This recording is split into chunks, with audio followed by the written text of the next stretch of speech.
Je mettrai mon esprit en vous et je ferai que vous suiviez mes ordonnances et que vous observiez et pratiquiez mes lois. Vous habiterez le pays que j'ai donné à vos pères. Vous serez mon peuple et je serai votre Dieu. Ézéchiel 36, 27, 28. Si quelqu'un est en Christ, il est une nouvelle créature. Les choses anciennes sont passées. Voici, toutes choses sont devenues nouvelles. 2 Corinthiens 5, 17.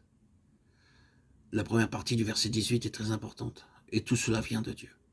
Il ne dit pas si quelqu'un est chrétien, mais si quelqu'un est en Christ. Il est une nouvelle créature. Si quelqu'un est en Christ, les choses anciennes sont passées. Voici, toutes choses sont devenues nouvelles.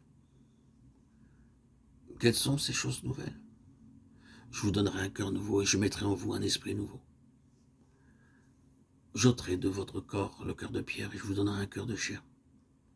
Je mettrai mon esprit en vous et je ferai que vous suiviez mes ordonnances et que vous observiez et pratiquiez mes lois. Ézéchiel 36, 26, 27.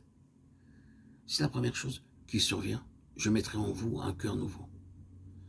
Le premier grand changement qui s'opère en une personne qui a reçu un cœur nouveau, c'est qu'elle aime les choses célestes.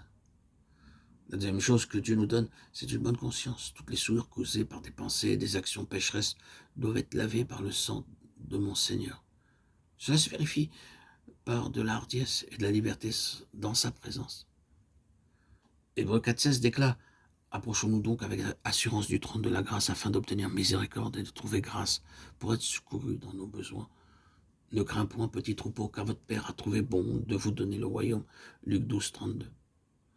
Nous recevons une nouvelle nature, c'est la troisième chose nouvelle, laquelle nous assure de sa part les plus grandes et les plus précieuses promesses, afin que par elle, vous deveniez participants de la nature divine en fuyant la corruption qui existe dans le monde par la convoitise.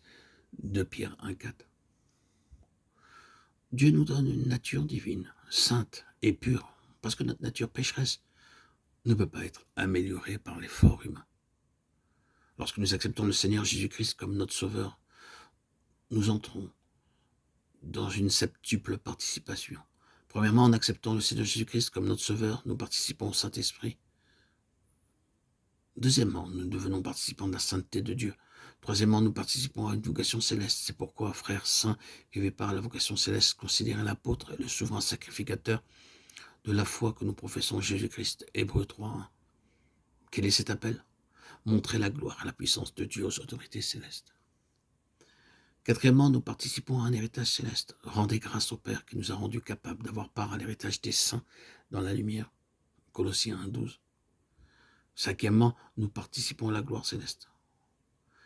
Voici les exhortations que j'adresse aux anciens qui sont parmi vous. Moi, ancien comme eux, témoin des souffrances de Christ et participant de la gloire qui doit être manifestée. 1 Pierre 5, 1. Sixièmement, nous sommes participants du Seigneur lui-même, participants de tout ce qu'il a, car nous sommes devenus participants de Christ pourvu que nous retenions fermement jusqu'à la fin l'assurance que nous avions au commencement. Hébreux 3, 15. Et ainsi, septièmement, nous devenons participants de la nature divine.